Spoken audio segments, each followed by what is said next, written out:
In Wisconsin, the Hmong population is approximately 58,000, and about 10% reside in La Crosse County. We were transplanted here in 1975 as war refugees, and like all people of color, were subjected to the social underclass.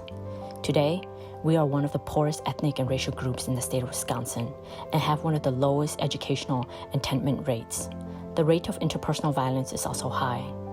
Research done by our agency also found that of all the counties that have large Hmong populations living in the United States, our county has one of the highest rates of hate violence against Hmong people.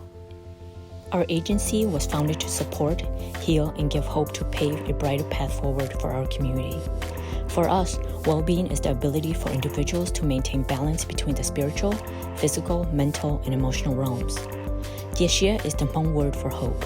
Our work is to foster hope and empowerment by providing Hmong victims of interpersonal and institutional violence with bilingual, bicultural support and resources as they seek justice and healing inside and outside of the legal system. We do this through the coordination of support groups for all age groups through empowering individualized support and advocacy, Hmong language camp for adolescents, housing, comprehensive resource and referral networking, and a robust nonpartisan civic engagement program. Our passion is to provide and give back hope to our community.